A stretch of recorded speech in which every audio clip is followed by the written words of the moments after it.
Baik jamaah yang dirahmati Allah Subhanahu wa taala. Mari kita awali ta'lim subuh ini dengan bacakan ummul kitab suratul Fatihah. Ada hadiniyah wa likulli niyatin salihah. Al-Fatihah. A'udzubillahi minasyaitonir rajim. Bismillahirrahmanirrahim. Alhamdulillahirabbil alamin arrahmanir rahim maliki yaumiddin.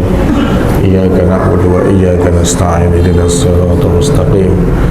Siratal ladzina an'amta 'alaihim ghairil maghdubi 'alaihim waladdallin. Assalamualaikum warahmatullahi wabarakatuh. Alhamdulillah alladzi arsala rasulahu bil huda wa dinil haqq yuzhirahu 'ala ad-dini kullihi wa kafa billahi shahida. Allahumma fassalli wa sallim ala nabiyyina wa habibina wa syafi'ina Muhammad wa huwa an-nabiyyu al-mustafa wa ala alihi wa ashabihi ahli sidqi wal wafa. Rabbi zidni ilma warzuqni fahma. Allahumma 'allimna mimma jahilna wanfa'na bima 'allamtana bi rahmatika arhamar rahimin. Amin ya rabbal alamin. Wa ba'du. Hadirin sekalian kaum muslimin wal muslimat jamaah ta'lim subuh Masjid Jami' Al-Muhajirin, semoga kita berada di tempat ini selalu dirahmati, diberkahi dan dicintai Allah Subhanahu wa taala. Alhamdulillah, puji syukur kita hanya kepada Allah Subhanahu wa taala bahwa di pagi ini kita masih diberikan nikmat kesempatan, nikmat sehat, nikmat iman wal Islam. Mudah-mudahan kita selalu dijaga oleh Allah Subhanahu wa taala dalam iman wal Islam. Selawat dan salam tak lupa kita sampaikan kepada kekasih Allah Nabi kita Muhammad sallallahu alaihi wasallam, kepada keluarganya, para sahabatnya, keturunannya dan juga para pengikutnya. Mudah-mudahan kita mendapatkan syafaat beliau di hari kiamat nanti. Kita lanjutkan kajian kitab Riyadhus Shalihin pada bab 140 tentang meminta izin dan adab-adab kesopanannya. Bab al-istizan wa adabuhu. Diawali dengan firman Allah Subhanahu wa taala, A'udzubillahi minasyaitonir rajim. Ya ayyuhalladzina amanu la tadkhulu buyutan ghaira buyutikum hatta tasta'nisu wa tusallimu ala ahliha. Surah An-Nur ayat 27. Hai sekalian orang beriman, janganlah engkau semua memasuki rumah yang bukan rumahmu, ya, sehingga engkau semua meminta izin dan mengucapkan salam kepada ahli bait atau ahli rumah itu. Jadi ini adab yang diajarkan Allah Subhanahu wa taala dengan nas yang qat'i, nas yang mutlak untuk kita amalkan, ya.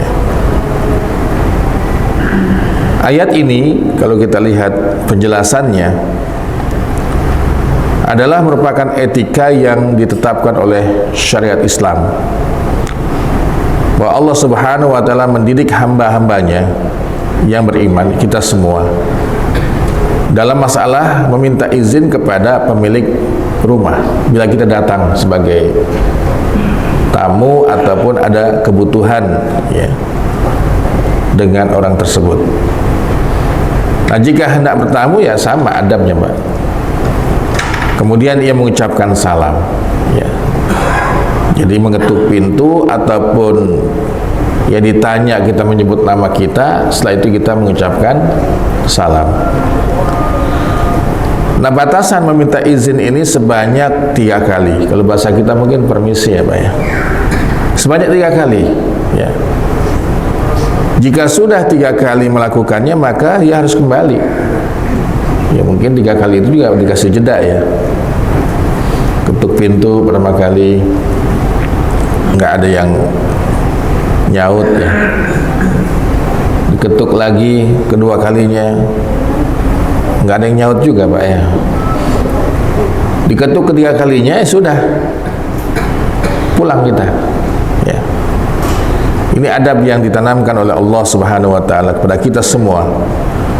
Nah, perbuatan tersebut merupakan hal yang terbaik dalam ajaran Islam untuk kenyamanan kedua belah pihak. Kita sebagai dhaif, sebagai tamu ataupun sahibul bait, ya. Kemudian juga di ayat lain, ayat 59 surah yang sama, Wa idza balagal atfalu minkumul hulma falyasta'zinu kama sta'zana alladziina min qablihim. Ya. Jika anak-anakmu itu telah sampai ke usia dewasa, ya, dengan tanda usia balik, ya, falyasta'zinu, maka hendaklah mereka meminta izin kama sta'zana alladziina min qablihim, sebagaimana minta izinnya orang yang sebelum mereka semua, yaitu yang sudah balik duluan, yang sudah dewasa duluan, ya. Jadi anak-anak kita begitu Pak, diajarkan ketika sudah dewasa, ya, ingin masuk ke kamar orang tua itu juga berlaku adab-adab ini, ya. Kecuali anak kecil, ya, beda itu secara hukum.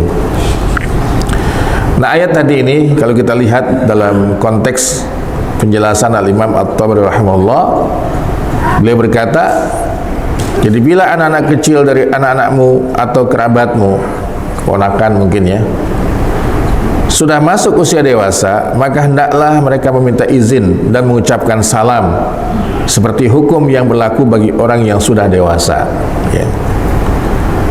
Kemudian di ayat ini juga bagi siapapun, ya, harus menghindari sebagai tamu pada waktu-waktu, ya, berikut ini.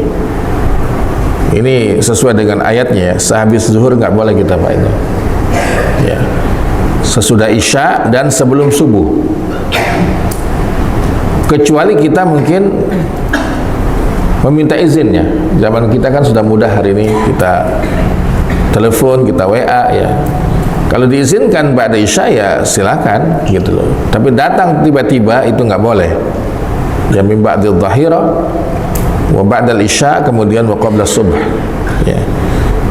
Kalau kita mengikuti ayatnya, ya, ini teks langsung yang menjelaskan. Sebab waktu-waktu tersebut, ya, sering digunakan oleh siapapun, oleh kita untuk beristirahat, sebagaimana diriwayatkan oleh sahabat Anas yang berkaitan dengan waktu yang baik untuk bertamu. Dan Nabi pun tidak pulang, ya Pak, di waktu-waktu malam gitu, ya. Rasul datang di waktu pagi, ya, ketika keluarganya sudah selesai istirahat itu, ya. Nah, etika bertamu dalam pandangan Islam ini mungkin tambahan dari bacaan kita, ya. Yang pertama adalah menggunakan pakaian yang sopan dan rapi. Ini penting Pak, kalau kita bertamu ke rumah orang lain, ya, harus sopan, ya, secara pakaian. Yang kedua, mengetuk atau menekan bel 3 kali, ya. Dengan perubahan zaman, ya, bisa jadi rumah itu dipasang bel, ya. Nah, kalau kita ingin pencet belnya, ya sebanyak 3 kali, ya. Nah, itu pun dijelaskan di dalam hadis, ya, meminta izin itu 3 kali. Nah, secara bahasa, ya, atau komunikasi, mengetuk pintu atau memencet bel itu sama dengan bahasa lisan, ya, bahasa lisan, ya. Nah, umumnya kita itu kalau datang ke rumah orang lain, ya Pak, ya, ngetuk pintu kemudian salam, gitu, ya. Belum dijawab udah salam duluan, ya. Diketuk pintunya, assalamualaikum, gitu, ya.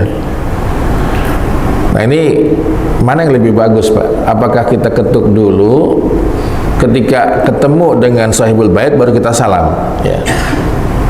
Ya, tentu yang lebih baik adalah itu, diketuk pintunya, jangan diikuti salam karena orang belum ada, ya, belum menyahut.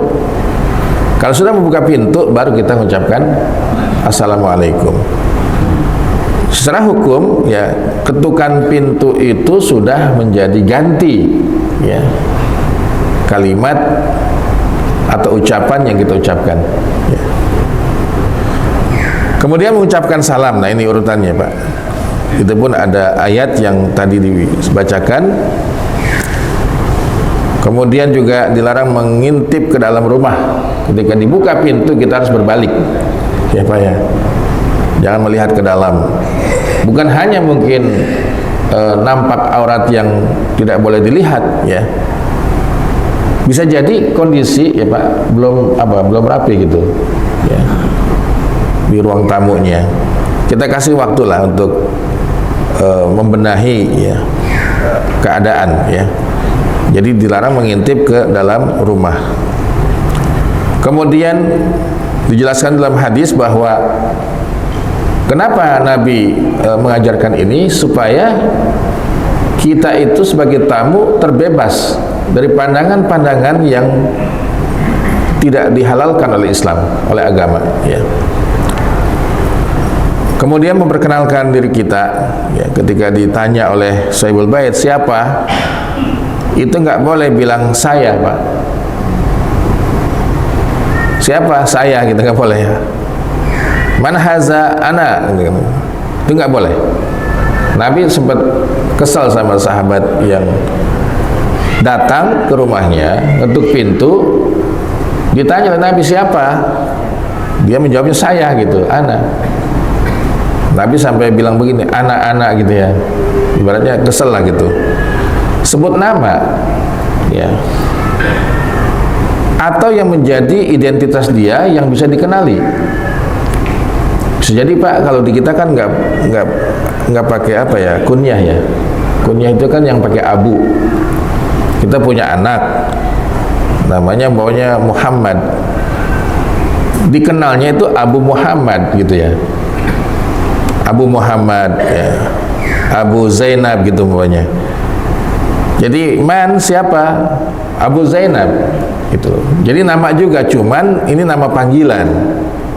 Kalau dalam bahasa namanya kunyah. Jadi ada laqab, ada kunyah. Kunyah itu nama anak dihubungkan ke bapak. Ya. Ya samalah adat Betawi juga itu, bapaknya siapa gitu ya. Itu bapaknya Zainal gitu ya, bapaknya. Jadi kalau diarabkan itu Abu Zainal gitu, Abu Zainal. Itu kunyah namanya. Kalau laqab itu julukan. Kayak siapa? Umar bin Khattab itu kan Al-Faruq ya. Abu Bakar As-Siddiq, nah itu julukan namanya. Ya. Umpamanya man ya. Jawara Banten gitu ya, julukannya. Jawara gitu loh. Atau apa kalau di kita mandor 5 desa gitu ya. Mandor 5 desa. Jadi kunyah, laqab atau nama asli yang menjelaskan identitas kita. Kalau anak kan ya siapa aja kan, saya gitu loh ya. Anak kita kalau ngetuk pintu Pak, malam-malam dia pulang, siapa? Saya, jangan dibukain pintu ya. Sambil dia nyebut nama. Karena ini makruh hukumnya, itu nggak boleh itu. Kemudian duduk dengan sopan, itu pun adab dalam bertamu ya. Jangan terlalu lama saat bertamu, sesuai dengan kebutuhan. Bahkan untuk menginap, berapa lama tamu itu Pak? 3 hari saja ya. Setelah lewat 3 hari itu dia harus mengeluarkan apa istilahnya kebutuhan untuk belanja atau membantu pekerjaan rumah pun, itu sesuatu yang bagus ya. Kalau kepengen dapat lagi jatah 3 hari, pulang dulu ya, setelah 1 hari balik lagi gitu ya. Jadi ada batas dalam kehidupan muamalah ini ya, dalam bertamu. Apa sih yang ingin diangkat dalam Islam itu? Al-haraj Pak, ketidaknyamanan. Kalau kita terlalu lama nggak nyaman sahibul bait jadinya. Kalau kita nginap juga sudah di atas 3 hari, tidak nyaman juga itu sahibul bait ya. Wadiyafatu salah satu ayamin. Bertamu itu hanya 3 hari saja. Kemudian waktu bertamu yang baik, nah ini selain tadi yang disebutkan ya, ba'da zuhur jangan, kalau bisa ba'da isya juga jangan ya, kecuali kita janjian dulu ya, apalagi sebelum subuh Pak ya, sebelum subuh itu. Hadis yang disebutkan dalam bab ini, an Abi Musa al-Asy'ari radhiyallahu anhu qala Rasulullah SAW, al-istizanu salasun fa in uzina laka wa illa farji, muttafaqun alaih. Rasulullah SAW bersabda, meminta izin itu sebanyak 3 kali saja. Maka jikalau diizinkan untukmu, masuklah, dan jika tidak ya, maka kembalilah. Ya pulang kita Pak. Sekalipun ngedumel kagak dosa gitu, yang sahibul bait itu. Ya. Susah amat gitu ya. Cuma bertamu aja nggak boleh gitu ya. Kalau emang diminta untuk pulang, ya pulanglah. Bisa jadi ini Sahibul Bait Pak mau ada urusan kan ya, udah siap-siap gitu loh. Kan bisa disampaikan, mohon maaf ya, saya mau ini nih, ada janjian. Ya sudah, kita harus maklumi ya. Sehingga tidak ada yang terzolimi dalam hal ini ya. Nah, hadis ini intinya adalah adab memohon izin ada 3 kali. Bila diizinkan maka diperbolehkan masuk, dan bila tidak maka tidak boleh masuk. Pulang dengan senang hati ya Pak ya. Wa an Sahal bin Sa'id radhiyallahu anhu qala Rasulullah sallallahu alaihi wasallam innama ju'ilal istizanu min adlil basari, muttafaqun alaih. Ya. Dijadikan permintaan izin itu adalah karena pandangan. Ya, mungkin rumahnya berantakan, karena dia tidak mengizinkan, lagi sedang renovasi mamanya. Ya udah, kita balik. Kenapa? Pandangan yang tidak nyaman dilihat oleh siapapun. Ya, nah ini banyak sebabnya. Maka kata Nabi adalah ju'ilal istizanu min adil basari. Ya. Jadi hikmah disyariatkannya meminta izin adalah untuk menghindari terlihatnya aurat orang yang ada di dalam rumah atau di dalam kamar tersebut, ya, atau sesuatu yang tidak nyaman untuk dilihat. Nah, hadis yang ini sangat panjang ya. Kisahnya adalah sahabat Rib'i, ya, min Bani Amir annahu ista'zana ala Nabi SAW. Dia meminta izin pada Nabi SAW, wa huwa fi baitin. Ya, Nabi berada di rumahnya. Faqala a'aliju, faqala Rasulullah SAW li khadimihi ukhruj ila haza, ya, fa'alimhul istizan. Adakah saya boleh masuk? Ya, langsung dia mengatakan, adakah saya boleh masuk? Ya, Rasulullah SAW lalu bersabda kepada pelayannya, khadimnya, keluarlah menemui orang ini dan ajarkanlah cara meminta izin padanya, pada Nabi SAW. Jadi jangan langsung mengatakan boleh saya masuk, gitu. Jangan Pak ya. Jadi sampai Sahibul Bait yang mengizinkan, gitu loh. Rasul tidak berkenan dengan kata-kata itu. Kemudian sampaikan kepadanya, Assalamualaikum. Assalamualaikum, ya. A'adkhul, fasami rajul faqala assalamualaikum a'adkhul, fa'adina lahu Nabi SAW fadakhala. Setelah diubah ya cara beretikanya dalam menghadapi Nabi, ya, baru diizinkan masuk oleh Nabi SAW. Di hadis ini ada ya adab memohon izin sebaiknya dengan kata-kata dan mendahulukan ucapan salam daripada pembicaraan. Ini hadis yang berbeda ya dengan tadi itu. Jadi adab memohon izin sebaiknya dengan kata-kata, ya, dan mendahulukan ucapan salam daripada pembicaraan. Jadi jangan sampai kita melihat Sahibul Bait itu langsung ngomong Pak ya. Assalamualaikum dulu. Ya, assalamu qablal kalam. Ya. Salam sebelum ucapan, sebelum obrolannya. Yang kedua, bagi kamar atau rumah ada kehormatannya dalam Islam. Jadi kamar kita itu harus punya kewibawaan. Nggak ada yang masuk nyelonong begitu aja ya. Termasuk kita nih orang tua dengan anak-anak ya. Maka tidak boleh masuk ke dalamnya kecuali dengan seizin pemiliknya. Kadang anak laki dan perempuan sering ribut ya. Kakaknya masuk ke kamar adiknya yang perempuan, ya, nyelonong aja gitu ya. Marah tuh kadang-kadang Pak. Ya emang kita salahkan kakaknya, kamu nggak punya adab gitu. Ya.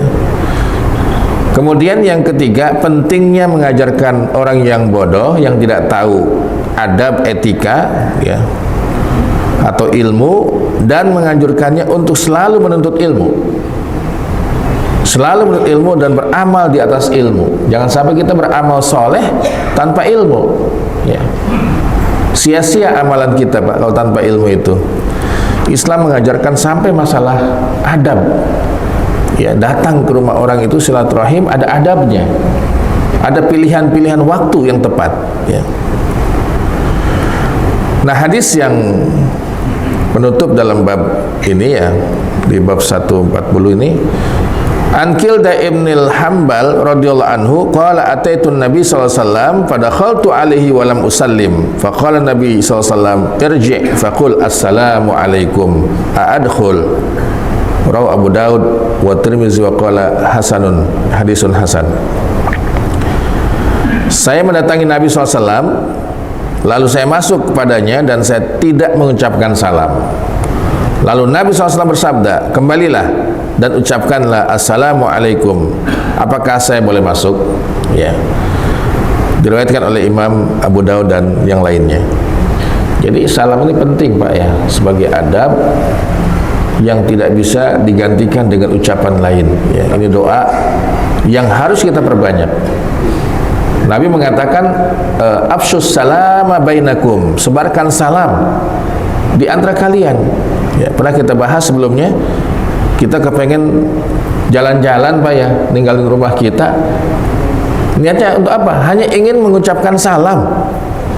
Itu pun merupakan sunnah Nabi SAW. Ya, saya mau jalan, mau ngapain? Ya, ingin ketemu dengan orang lain dan saya bisa mengucapkan salam. Ya. Nah, amar ma'ruf mengajarkan sunnah-sunnah Rasul dan etika dan anjuran untuk mengamalkannya dan tidak boleh mengabaikannya. Jadi ini amar ma'ruf juga, Pak. Perintah untuk berbuat baik, ya. Kalau salah etikanya, ya kita tegaskan dengan amalan langsung, dengan bukti nyata, ya. Sana, keluar lagi, ucapkan salam. Ya, Nabi sampai mengatakan begitu kepada sahabatnya. Sehingga ya, adab-adab ini bisa dihidupkan dalam kehidupan kita, dalam muamalah sesama kita, ya.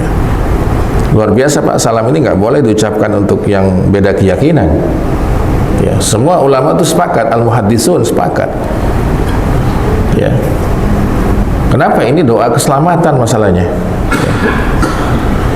Bab yang berikutnya 141 ini, bayanu anna sunnata idza qila lil musta'zin man anta ayyaqula fulan wa yusammi nafsahu bima yu'rafu bihi min ismin aw kunyatin wa karahatu qawlihi ana wa nahwiha. Ini babnya panjang nih judulnya. Jadi menerangkan bahwa sunnah hukumnya apabila kepada orang yang meminta izin ditanyakan, siapakah engkau, supaya mengucapkan fulan, ya, fulan itu namanya maksudnya, dengan menyebut nama dirinya yang mudah dikenali, baik nama sendiri atau nama panggilannya, ya. Dan makruhnya mengucapkan saya, jadi tidak haram, dia makruh hukumnya. Dan yang seumpamanya yang sulit dikenali, ya. Wa an Anas radhiyallahu anhu fi hadisin masyhur fil Isra qala Rasulullah sallallahu alaihi wasallam summa sa'ada bi Jibril ila sama'id dunya fastaftaha faqila man haza qala Jibril qila wa man ma'aka qala Muhammad summa sa'ada ila sama'is tsaniyah fastaftaha qila man haza, ya, jawabannya sama sampai ke langit ketujuh, ya. Jadi ketika di kejadian Isra wal Mi'raj, ya, Nabi itu didampingi oleh malaikat Jibril alaihi salatu wassalam. Nah, ketika sampai di langit pertama, ya, diketuk pintu langit itu oleh malaikat. Malaikat penjaga langit bertanya, ya, man haza, siapa? Langsung menyebut nama itu, ana Jibril. Wa man ma'aka, siapa yang ada bersamamu itu? Dijawab lagi Muhammad, ya. Dibukain pintu langit, naik lagi ke langit kedua, begitu lagi, setiap pintu langit, ya, jawabannya sama, menyebut nama, ya. Nah, ini sesuatu yang harus diikuti. Wa yuqalu fi babi kulli sama'in man haza, dan selalu ditanyakan setiap pintu langit dengan pertanyaan yang sama dari malaikat yang menjaganya itu. Harus nyebut nama, ya, Pak. Wa an Jabir radhiyallahu anhu qala ataitu Nabi sallallahu alaihi wasallam fadaqaqtul baba faqala man haza faqultu ana faqala ana ka'annahu karihaha. Hadis muttafaqun alaih. Jadi sahabat Jabir ini datang pada Nabi mengetuk pintu. Ditanya oleh Nabi, "Man haza, siapa?" Dia bilang, "Ana, saya ya Rasulullah." Kemudian Nabi berkata lagi, ya, saya gitu. Ini kan bisa dipahami, ya, beliau tidak suka. Nabi tidak suka dengan jawaban itu, ya. Kemudian juga hadis yang lain ini hampir sama ini isinya, Pak. Ini kisah Ummu Hani. Ummu Hani ini bibinya Rasulullah SAW. Aku datang pada Nabi SAW sedangkan dia sedang mandi, ya Nabi. Wa Fatimah tasturuhu. Fatimah yang memberikan pembatas. Faqala man haza, ya, siapa? Fakultu, kata Ummu Hani, ana Ummu Hani, saya Ummu Hani, ya. Hadis muttafaqun alaih. Dia menyebut namanya, ya. Kemudian juga di hadis yang lain, an Jabir radhiyallahu anhu qala ataitu Nabi sallallahu alaihi wasallam pada qaqtul baba faqala man haza faqultu ana faqala ana ka'annahu kariyahu, ya. Nah, hadis-hadis ini tadi yang dibacakan pada bab 141 ini hampir sama, ya, isinya, bahwa bagian dari hukum sunnah adalah meminta izin untuk masuk rumah dengan menyebut namanya atau nama panggilannya atau kunyahnya yang menjadi tanda-tanda pengenalan dirinya. Identitas diri kita harus disebut, ya. Yang kedua, makruh menyebut kata saya ketika ditanya oleh sahibul bait dari dalam rumahnya. Nggak boleh menggunakan kata saya itu, ya, karena ini kata yang umum, tidak menjadi identitas, ya, diri kita. Yang ketiga, boleh hukumnya minta keterangan pribadi ketika bertemu dengan orang lain pada kondisi gelap. Kita lagi jalan, Pak, papasan nih, kita nggak jelas ngelihatnya siapa ini, ya. Itu boleh kita nanya, siapa nih?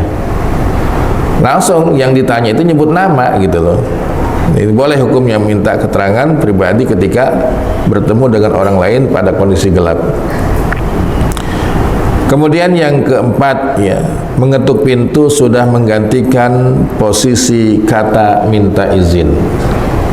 Yang ngetuk pintu, Pak, atau mungkin karena rumahnya apa istilahnya, gedung, ya, atau apartemen, itu bisa pakai bel biasanya, Pak, ya, mencet bel itu. Ya udah, pakai aja hadisnya 3 kali mencet gitu aja, Pak, jangan lebih gitu. Karena hadisnya itu kan minta izin sungguhnya. Mencet bel pun itu, ya, intinya kita minta izin untuk bisa masuk ke dalam rumahnya. Kemudian yang kelima, menjadikan hadis Jibril alaihi salatu wassalam terkait penyebutan namanya dan nama Nabi Muhammad SAW ketika ingin masuk ke langit. Dan juga Abu Dzar serta Ummu Hani ketika ditanya oleh Nabi SAW untuk menyebut nama, ya, yang mengenalkan dirinya adalah merupakan sunnah yang ditetapkan, ya. Jadi intinya poin-poin penting dalam hadis ini yaitu tadi bagaimana kita memperkenalkan diri kita kepada sahibul bait ketika datang untuk bertamu, ya. Ini sangat penting untuk kita amalkan, ya, karena mengamalkan sunnah akan mendatangkan cinta Allah Subhanahu wa taala pada kita. Qul in kuntum tuhibbunallaha fattabi'uni yuhibbukumullah. Katakan, ya Muhammad, kepada siapa? Kepada umatmu, jika kamu itu mencintai Allah, maka ikuti aku, ikuti sunnah-sunnahku, niscaya Allah mencintaimu.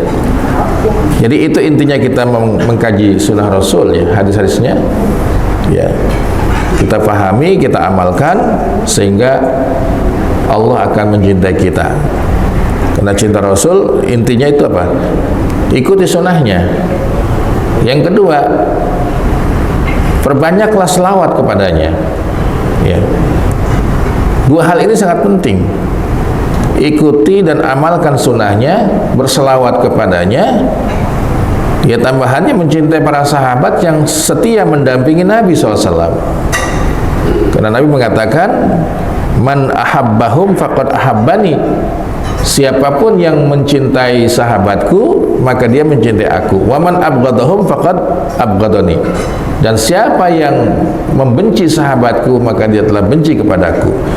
Oleh sebab itu, Pak, sunnah itu ada dua, sunnah Nabi, sunnah sahabat. Ya, hanya mungkin di dalam ilmu hadis dibedakan. Kalau sabda Nabi namanya hadis atau sunnah Rasul, ya. Kalau sahabat disebut dengan al-asar, asarus sahabah, ya. Itu hanya untuk membedakan posisi sunnah Nabi, perkataan, perbuatan, ketetapan, ataupun akhlak Nabi, tampilan fisik, itulah sunnahnya. Nah, kalau sahabat berarti apa yang dikatakan, dicontohkan oleh sahabat, itu pun menjadi sunnah yang kemudian dibedakan oleh ulama hadis dengan sebutan asarus sahabah. Ya, ada sebuah tulisan judulnya Hujjiyatu Asarus Sahabah. Ya, ketetapan sebagai hujjah atau dalil yang diambil dari peninggalan sahabat, ya. Dan itu boleh diikuti, ya. Dan kita sudah mengamalkannya. Ketika di masjid itu azan Jumat 2 kali, berarti mengikuti Nabi dan sahabat, ya. Kita tahu bahwa tambahan azan di hari Jumat itu tambahan dari Utsman radhiyallahu anhu, ya. Kita bila melaksanakan sholat tarawih 23 rakaat, berarti kita melaksanakan dua sunnah, sunnah Nabi dan sunnah sahabatnya, yaitu Umar bin Khattab radhiyallahu anhu. Dan banyak, Pak, contoh-contoh hukum dalam Islam seperti itu.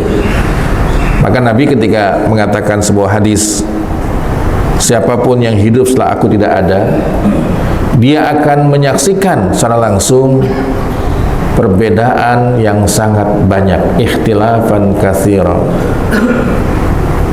Lalu Nabi mengatakan apa? Alaikum bisunnati, wajib kalian memegang sunnahku, wa sunnatil khulafa ar-rasyidin al-mahdiyina min ba'di, al-khulafa ar-rasyidin al-mahdiyina min ba'di, dan ikuti sunnah-sunnah khulafa ar-rasyidin setelah aku. Jadi kebanyakan sunnah itu kan di zaman khalifah yang 4, Pak, ya. Karena dengan wafatnya Ali bin Abi Thalib, sahabat pun selesai masanya sudah. Nggak jauh dari itu selesai masa sahabat. Nah, ini untuk memperluas, ya, landasan keislaman kita, ya, kita harus tahu posisi yang paling tinggi adalah Al-Quran, kemudian sunnah Nabi, diikuti dengan sunnah-sunnah sahabat, ya.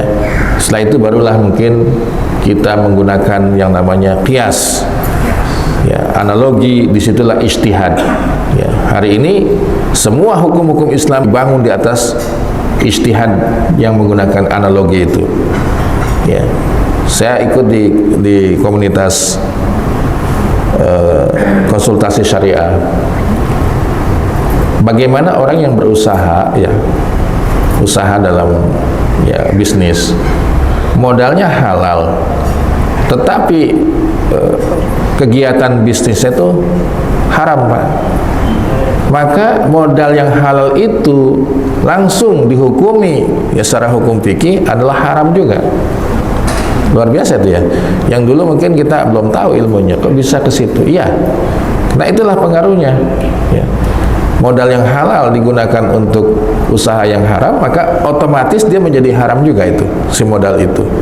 Karena tidak mungkin ada usaha kalau dia nggak punya modal, ya. Nah, itu sesuatu yang dicampur adukan, ya, ada dalilnya. Jangan kau campur adukan yang hak dengan yang batil. Itu kata Al-Quran, ya. Ini sangat penting untuk kita terus mengembangkan hukum-hukum Islam, ya. Saya sering ditanya itu soal hal-hal yang sifatnya mungkin membingungkan gitu loh. Bagaimana legal standingnya secara hukum Islam? Nah, ini butuh kajian-kajian yang lebih mendalam, ya. Apa muamalahnya? Muamalah yang sangat dinamis itu kan muamalah dunia bisnis, Pak, ya. Jadi hukum Islam itu yang mendapatkan tantangan hebat ada dua, yaitu fikih muamalah. Dunia kesehatan, ya, dunia kesehatan dan dunia usaha, ya, dagang. Itu fikihnya dinamis banget, ya, karena mungkin perubahan zaman, ya.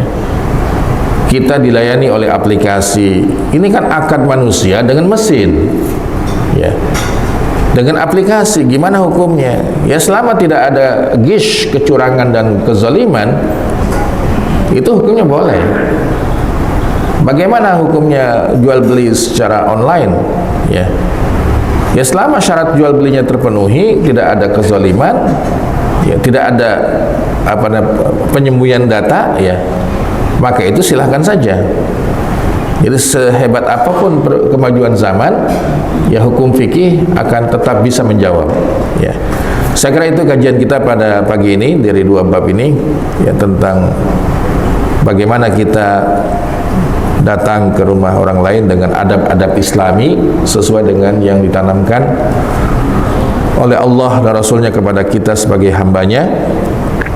Mudah-mudahan ini menjadi ilmu yang meyakinkan amalan kita ke depannya. Amin ya rabbal alamin.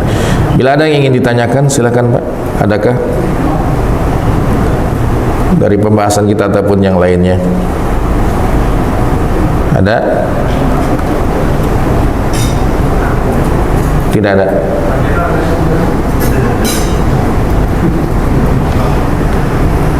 Baik. Bila tidak ada, jangan dipaksa, takut tidak ikhlas nanyanya. Mudah-mudahan ini bisa kita amalkan Pak, ya. Sederhana tetapi luar biasa ini nilai-nilainya, ya. Tidak ada kehormatan manusia yang diangkat setinggi-tingginya kecuali dalam ajaran Islam, ya. Dalam ajaran Islam kita ketika menjaga etika ini, ya, membuat nyaman orang lain, ya, tidak ada haraj, karena haraj itu ketidaknyamanan harus dihilangkan. Ya, hukum-hukum Islam itu semuanya tujuannya untuk mengangkat al-haraj. Bapak sholatnya sudah harus duduk, ya. Kata kawannya, kamu masih kuat, ya, diri dong, ya. Jangan pakai kursi. Berarti bapak membuat orang itu haraj, nggak boleh, nggak boleh Pak, ya. Tersinggung, ya. Oh, untuk mam saya nih, wah nggak boleh tayamum, wudu aja, ya. Berarti kan dia punya haraj, ketidaknyamanan dalam melaksanakan ibadah. Itu nggak boleh. Tujuan semua hukum Islam itu raf'ul haraj. Maka ada namanya rukhsah, ya. Dispensasi Pak. Rukhsah itu harus diambil. Bapak musafir nih, ya kan, sholat di jama', di qasar kan, ya. Pas Jumatan Bapak boleh nggak Jumatan? Ya kan? Karena kenapa? Kondisinya dalam keadaan musafir itu harus diangkat, ya, ketidaknyamanan itu, ya. Saya belum lama berangkat ke Surabaya Pak, ya. Teman nanya, ini kita mau sholat ngadep mana gitu, ya. Ya udah ngadep mana aja kan gitu. Kiblatnya kan nggak pas kita kalau di jalan di perjalanan gitu, sholat di kendaraan. Ayatnya ada, kemanapun kau palingkan wajahmu, di situ ada Allah. Nah ini ayat nggak boleh dipakai di masjid Pak, nih. Di masjid sini nggak boleh. Ini asbabun nuzul beda. Karena dipakai ayat ini di masjid. Sholat ngadep ke timur sana. Lah, pasti diomelin sama DKM itu Pak. Emang nggak tahu kiblat nih. Kiblatnya ke sana. Nah itulah ayatnya ada ketika kita ingin menggunakan sebagai dalil. Ya sama aja kita dari Jeddah ke Indonesia Pak, ya, umroh atau haji. Itu kan ada sholat yang kita lakukan dalam perjalanan, ya. Ini nanya ke pembimbing, ya, KBIH, ya. Ustaz, kita mau sholat nih, kiblatnya ngadep mana? Ustaz langsung jawab, wallahu a'lam bishawab. Hanya Allah yang tahu, gitu kan. Udah salat kemana aja, itu ada ayat yang bisa kita gunakan di situ. Aina matwal wujuhakum bersama wajhullah. Ya. Nah dalil itu digunakan dengan keadaan asbabun nuzulnya atau yang melatar belakanginya.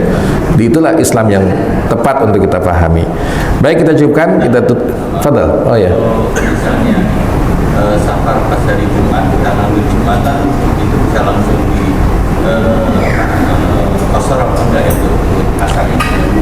dia jadi zuhur Pak sholatnya. Jumatnya dia Terus nanti kita ngambil yang asalnya ditakdim. Takdim. langsung boleh nggak? Boleh. Jadi kita ada, jadi rukhsah semua itu Pak. Yang 4 rakaat jadi 2, ya itu 1 rukhsahnya. Yang kedua boleh digabung, jamak namanya. Itu rukhsah yang keduanya. Ya. Yang ketiganya mau di mana melaksanakannya? Dimajuin namanya jamak takdim, dimundurin namanya jamak takhir Pak. Dalam fikih, kalau ini ditakhirkan ke waktu asar, sholat mana dulu yang kita lakukan? Dua-duanya boleh. Ya, boleh kita asar dulu baru sholat zuhurnya. Kenapa? Karena ini waktunya milik siapa? Sholat asar kan, gitu loh.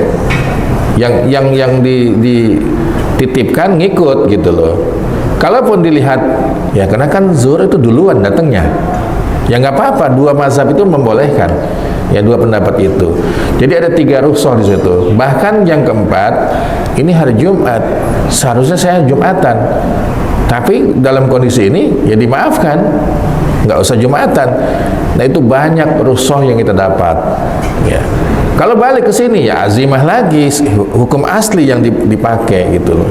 Nah ada yang bertanya, kalau dapat rukhsah baiknya diambil atau nggak usah gitu loh.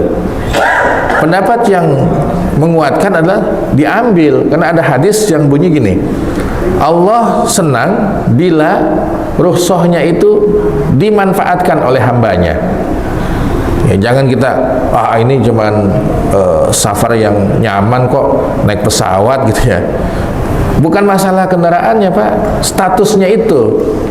Mau naik bis, mau naik kereta, naik pesawat sama aja dapat jatahnya itu, rukhsah itu. Karena ilatul hukminya, sebab hukumnya itu adalah safarnya, bukan masalah fasilitas kendaraannya. Ya. Nah itu mungkin secara fikih seperti itu. Wallahu a'lam bishawab. Baik, kita cukupkan, kita tutup dengan doa kafaratul majlis. Subhana bihamdika asyhadu an la ilaha illa anta astaghfiruka wa atubu ilaik. Wal afwa minkum. Wassalamualaikum warahmatullahi taala wabarakatuh.